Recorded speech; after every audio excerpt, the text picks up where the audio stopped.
Ciao la créative. Ça y est, les vacances d'été commencent. C'est souvent le moment où on se pose sur des projets qu'on n'a jamais le temps de faire. Et parmi ces projets, l'écriture est régulièrement dans le top 5. Ça te parle? Alors prépare-toi un bon cocktail ou mocktail, prends ton carnet préféré et un stylo, parce qu'on va parler de l'écriture dans tous ses états. Éditrice depuis 15 ans, j'ai accompagné des centaines d'auteurs. Je vais donc te confier les secrets de la publication d'un livre. J'ai eu aussi le plaisir d'interviewer des autrices de talent, de fiction et de non-fiction, qui te partageront sans filtre leur expérience. Bref, tu l'auras compris, cet été, tu écris pour prendre plaisir à créer autrement, et pourquoi pas pour réaliser le projet qui dort au fond de ton esprit ou de ton tiroir. Si tu ne veux rater aucun épisode, abonne-toi. Et si tu as aimé, tu peux mettre 5 étoiles ou un commentaire sur ta plateforme d'écoute préférée. Tu peux aussi venir échanger avec moi sur Instagram, storia.mimosa. Retrouve-moi tous les lundis à 16h pour un bel été créatif. Ciao la créative. Quand je te dis le monde de l'édition, ça te fait penser à quoi?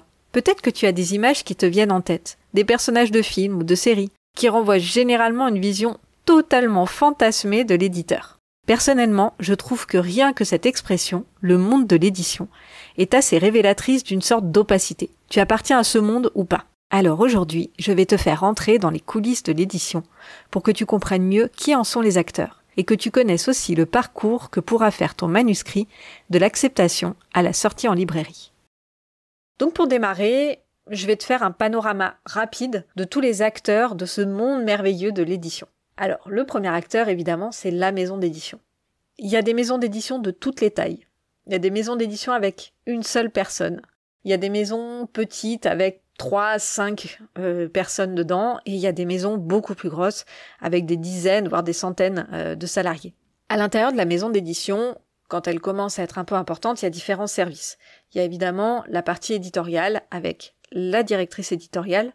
Petite parenthèse, je vais tout le temps parler au féminin pour les métiers dans cet épisode, tout simplement parce que le monde de l'édition est un monde extrêmement féminin et que donc je trouve ça normal, la majorité l'emporte, et que je puisse mettre en avant les femmes qui travaillent de manière hyper professionnelle dans l'édition. Parenthèse refermée. Il y a donc la directrice éditoriale qui chapeaute toute l'équipe éditoriale, qui va faire le lien avec les auteurs, qui va penser le programme, qui va penser évidemment aussi le financier et qui va manager les équipes. Justement, dans son équipe, il y a une directrice ou plusieurs directrices éditoriales et des éditrices, des assistantes d'édition. Ensuite, il y a d'autres services. Il y a le service fabrication qui donc va faire le lien avec les imprimeurs et va travailler le livre vraiment en tant qu'objet. Il peut y avoir le service évidemment communication, commercial, marketing, et il y a des services davantage financiers, avec contrôle de gestion, etc. Voilà pour la maison d'édition. Le partenaire primordial d'une maison d'édition, c'est le diffuseur. Parfois, le diffuseur est interne à la maison d'édition. Et parfois, c'est externe et en fait, ils collaborent ensemble. Donc le diffuseur, c'est en fait le commercial, au sens très très large, de la maison d'édition. Donc l'équipe commerciale se compose du directeur commercial et de représentants. Les représentants vont en librairie pour présenter le programme éditorial de la maison d'édition. Alors ce qu'il faut avoir en tête, et qui se sait assez peu quand on ne travaille pas dans l'édition, c'est qu'un représentant va certes présenter le catalogue de la maison d'édition, mais en fait il va présenter le catalogue de toutes les maisons d'édition du diffuseur, en même temps au libraire. Donc en fait il n'a que quelques secondes pour présenter chaque titre, parce qu'il va devoir en présenter des dizaines, peut-être même autour d'une centaine, selon les mois, les périodes, enfin voilà. Donc il a vraiment très très très peu de temps. C'est une vraie contrainte pour tous les acteurs du livre. Ça peut parfois être vécu comme une frustration pour l'auteur, voire même pour l'éditeur qui se dit mais pourquoi le livre n'est pas présent en librairie? Mais voilà, simplement que c'est très compliqué à la fois au niveau du temps de pouvoir présenter tous les ouvrages et puis évidemment pour le libraire au niveau de l'espace, il ne peut pas avoir l'intégralité des livres qui sortent en France. Voilà pour cette parenthèse-là, mais ça me semblait important de vous en parler. Le troisième acteur, c'est le distributeur. Il est souvent lié au diffuseur, même si parfois ce sont vraiment des entités différentes, mais souvent ils appartiennent au même groupe et une maison d'édition va décider d'avoir le diffuseur et le distributeur qui collaborent ensemble. Donc le distributeur, finalement, c'est la partie logistique du livre, c'est-à-dire qu'il va stocker tous les ouvrages qui ont été imprimés par la maison d'édition et c'est lui qui va les envoyer aux libraires qui les commandent pour que ils arrivent en librairie et ensuite dans les mains du lecteur. Le quatrième acteur, c'est l'imprimeur, évidemment. pour qu'un livre soit en librairie imprimé sur du papier, il faut un imprimeur. Voilà, ça c'était assez facile, mais évidemment c'est un acteur extrêmement important du monde du livre et les livres peuvent être imprimés parfois très très loin comme en Chine, surtout pour des ouvrages qui sont très complexes et qu'il est très difficile de faire en Europe, quand il y a des livres pop-up, des livres avec des pages qui sont découpées par exemple, avec des techniques très particulières. C'est très compliqué de pouvoir le faire en France et donc c'est souvent envoyé en Chine. Et heureusement, depuis maintenant quelques années, les éditeurs sont de plus en plus attentifs à l'impact carbone de l'impression des livres et donc impriment de plus en plus en Europe quand ce sont des ouvrages, on va dire, classiques à imprimer, que ce soit en noir ou en couleur. L'autre acteur évidemment important, donc j'ai déjà un petit peu parlé, c'est le libraire. Donc le libraire, vous le connaissez tous, c'est celui qui vend les livres, c'est celui qui est en contact direct avec le lecteur, puisque la maison d'édition souvent n'est pas en contact direct avec le lecteur. Et évidemment, c'est comme pour les maisons d'édition, des libraires, il en existe de toutes les tailles. Il y a la petite librairie de votre quartier où il y a peut-être 1, 2, 4 libraires. Il y a des librairies indépendantes beaucoup plus importantes. Et ensuite, il y a des chaînes. La première à laquelle on peut penser, c'est la Fnac ou alors Furet du Nord. Et évidemment, ensuite, il y a toutes les librairies en ligne, que je n'ai pas besoin de citer, vous les connaissez très bien. Et enfin, pour finir, je voulais vous parler d'autres acteurs que personnellement, je connais très très mal parce que je travaille depuis 15 ans dans l'édition, mais je travaille dans la non-fiction et donc j'ai très rarement travaillé avec ces personnes-là. Quand on travaille sur la fiction, sans doute qu'on doit croiser plus souvent les agents d'auteurs qui vont donc être là pour accompagner l'auteur dans son travail d'écriture, mais aussi évidemment pour trouver le bon éditeur, pour négocier les contrats, pour négocier les ventes de droits, etc. Donc voilà, donc l'agent, de la même manière qu'il y a des agents d'acteurs, il y a des agents d'auteurs. Et aussi les agences de droit étranger. Donc en fait, ce sont des entreprises qui vont récupérer les droits de certains livres anglais, américains, chinois, enfin peu importe, de tous les pays étrangers, et qui vont les proposer aux éditeurs français pour qu'ils achètent les droits et qu'ils les traduisent. Tu le vois, il y a de très nombreux acteurs qui entrent en jeu quand un livre entre dans le circuit classique de l'édition. Maintenant que tu as la vision d'ensemble, je vais zoomer sur le parcours d'un manuscrit qui est accepté par un éditeur jusqu'à la vente en librairie. Donc, je te mets tout de suite dans la peau de l'auteur qui trouve son éditeur. Tu as donc envoyé ton manuscrit. Pour ça, je t'invite à aller sur mon compte Instagram, storia.mimosa, pour lire mon post sur les 3 erreurs à ne pas commettre quand tu envoies ton manuscrit. Et tu peux aussi écouter l'épisode précédent où je te donnais 5 conseils pour aller jusqu'au bout de ton projet d'écriture. Donc félicitations, ton manuscrit est accepté par un éditeur. Petit warning, j'adore les parenthèses, j'espère que vous me suivrez malgré tout ça. C'est le moment où je dois absolument te prévenir d'un point important. Un éditeur à compte d'éditeur ne doit jamais, absolument jamais te demander de l'argent pour publier ton livre. S'il le fait, c'est un éditeur à compte d'auteur. Je vais pas rentrer dans un débat éditeur contre éditeur à compte d'auteur. Cependant, il y a beaucoup d'arnaques d'éditeurs à compte d'auteur qui te promettent monts et merveilles contre de l'argent, mais en général, il ne se passe rien à part qu'ils impriment ton livre. Donc, sois extrêmement prudente si tu veux passer par un éditeur à compte d'auteur, à bien connaître les conditions et à ce que tu saches exactement pourquoi tu payes. Je referme la parenthèse. Donc, un éditeur t'a contacté, généralement par mail, peut-être par téléphone, pour te dire qu'il acceptait ton manuscrit et qu'il voulait le publier. En général, il va y avoir un moment d'échange avec ton éditeur pour évidemment faire connaissance et aussi pour comprendre vraiment ce que tu veux apporter avec ce livre. C'est aussi le moment où vous allez parler du contrat d'auteur. Alors je vais essayer de te donner quelques règles de base, mais chaque éditeur a son propre contrat et a aussi des contrats parfois en fonction des collections, etc. Donc voilà, c'est très très très varié.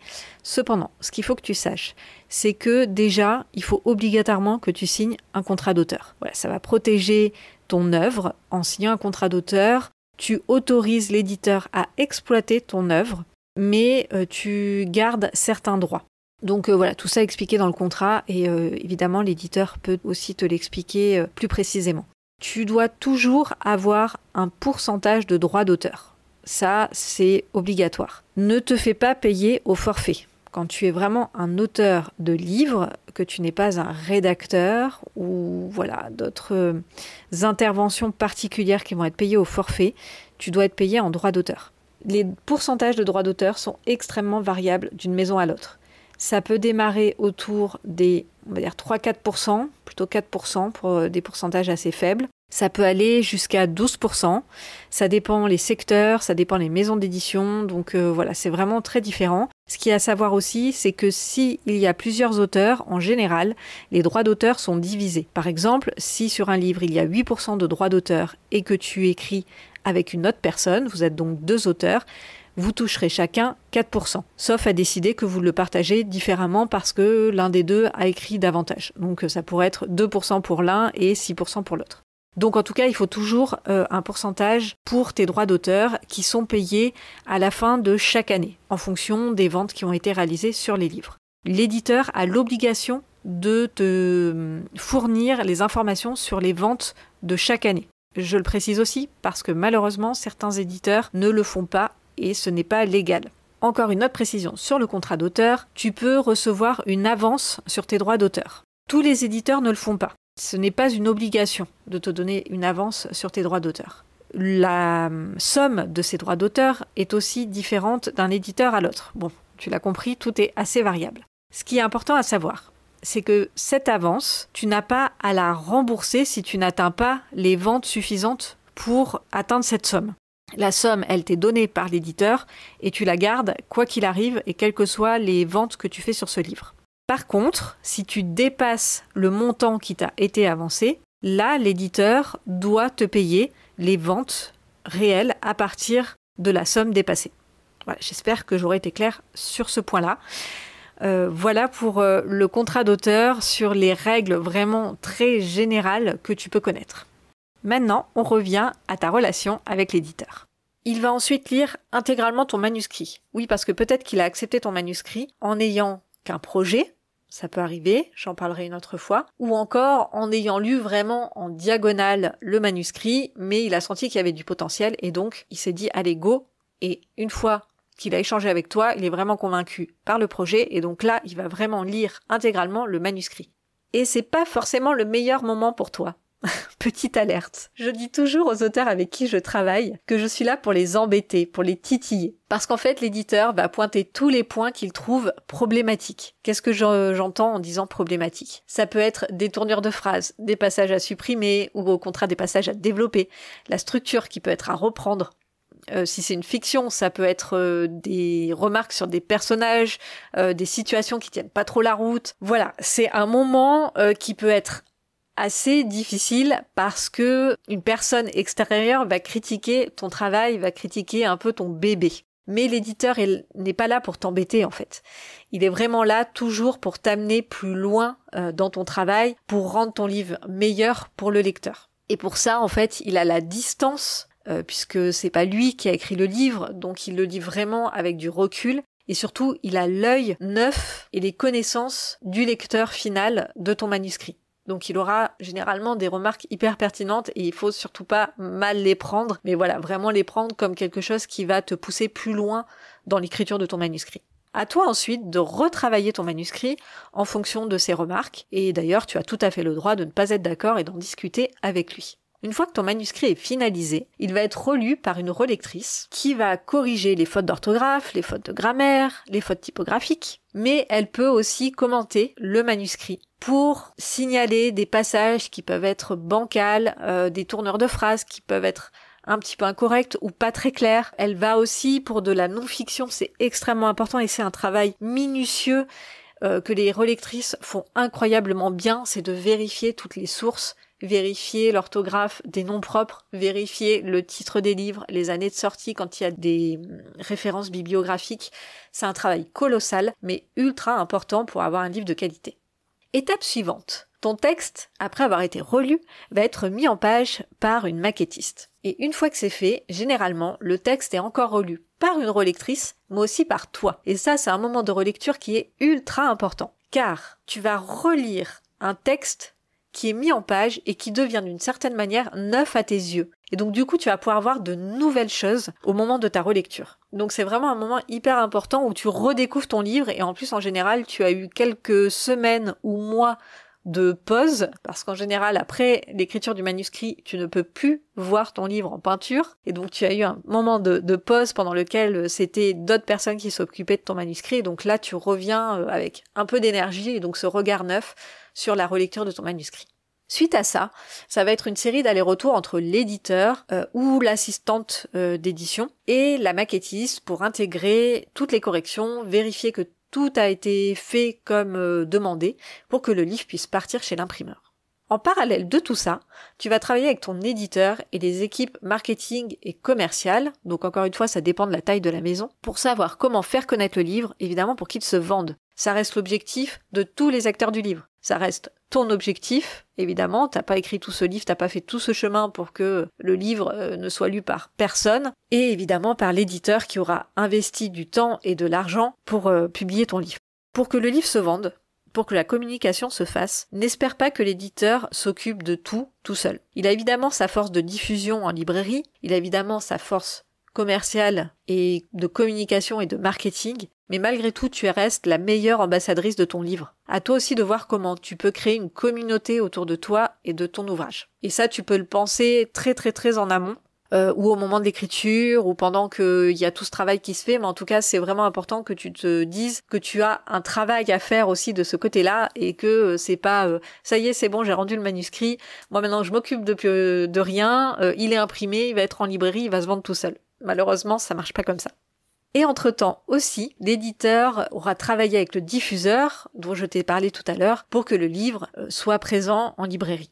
Voilà, ça y est, ton livre est en librairie physique et en ligne. Et il faut maintenant qu'il trouve son lectorat. Bon, ça, c'est clairement une autre histoire, et il n'y a pas de recette magique. C'est vraiment l'association d'un auteur engagé dans sa promotion, un éditeur professionnel, un sujet dans l'air du temps, des libraires réceptifs, un lectorat qui prend, et puis il y a cette part d'inexplicable qui fait qu'un livre va fonctionner ou pas. Il y a des livres qui sur le papier avaient absolument tout pour fonctionner. Le sujet, peut-être un auteur qui avait une grosse communauté, qui était déjà connu, et pourtant il va se planter totalement. Et d'autres ouvrages qui arrivaient sur la pointe des pieds, peut-être parfois personne n'y croyait, et pourtant ils ont cartonné. C'est vraiment ce qui fait aussi le charme de l'édition finalement. Avant de finir cet épisode, je voulais te parler de la notion du temps. Combien de temps se passe-t-il avant de publier un ouvrage ? Alors je ne vais pas te parler de ton temps d'écriture. Il est très personnel et ça correspond vraiment à la façon dont tu as pu t'organiser pour l'écrire.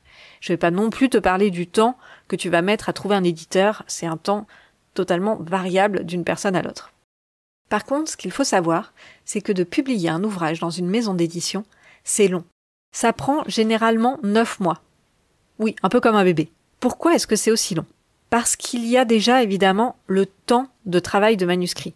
Le temps que l'éditeur le lise, le temps que tu le retravailles, le temps qu'il soit à nouveau relu, mis en page, relu, vérifier toutes les étapes de maquette, etc. Donc tout ça, ça prend déjà plusieurs mois.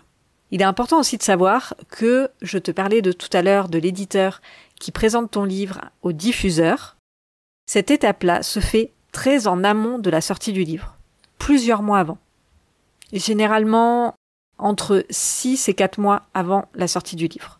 Ce temps commercial est incompressible parce que c'est le temps nécessaire aux représentants pour intégrer toutes les informations des différents éditeurs, puis pour se balader dans toute la France, chez tous les libraires, ou presque. Évidemment, il ne va pas avoir tous les libraires, mais en tout cas, se balader dans toute la France pour aller présenter des ouvrages. Il y a évidemment des exceptions à ce que je dis. C'est important d'avoir ce temps en tête. Je pense particulièrement pour les ouvrages de non-fiction, parce que parfois tu peux avoir des objectifs professionnels à publier ton ouvrage. Donc ne te dis pas que tu vas chercher un éditeur 2 mois avant le lancement d'une activité particulière qui sera en lien avec le livre et tout ça marchera ensemble. Non. Si tu as une activité particulière professionnelle et que le livre fait partie de ton projet, anticipe énormément la possibilité de trouver un éditeur. Tu l'auras compris, le temps de l'édition est un temps long. Alors sois patiente et tiens jusqu'au bout ton projet. Voilà, tu sais tout sur le parcours d'un livre, du manuscrit jusqu'à la librairie. J'espère que cet épisode t'aura appris des choses sur le monde obscur de l'édition. Et si tu as d'autres questions, mets-les en commentaire de cet épisode sur ta plateforme d'écoute préférée ou alors en commentaire de l'extrait sur mon compte Instagram storia.mimosa. On se retrouve la semaine prochaine avec Manon Gaillet qui va te partager son expérience d'autrice de non-fiction et aussi de fiction en cours. Tu verras ça. Pour ne pas rater cet épisode et les prochains, abonne-toi au podcast. Je te souhaite un bel été créatif. Ciao! Si tu es encore là, c'est que tu as aimé l'épisode. Un grand merci. Pour soutenir le podcast et toutes les entrepreneurs créatifs qui y passent, tu peux laisser un commentaire. Je serai ravie de te lire et de te répondre. Tu peux aussi laisser 5 étoiles sur ta plateforme d'écoute préférée. Et surtout, parle-en à toutes les entrepreneurs créatives autour de toi. Tu retrouveras toutes les news des Créactives et de la Storia Mimosa sur Instagram, storia.mimosa. Et tu peux aussi télécharger mon freebie, deviens ta source d'inspiration pour au moins 10 idées de posts fun. Le lien est en description. On se retrouve dans 2 semaines dans mon salon de thé créatif. Allez, ciao la créative!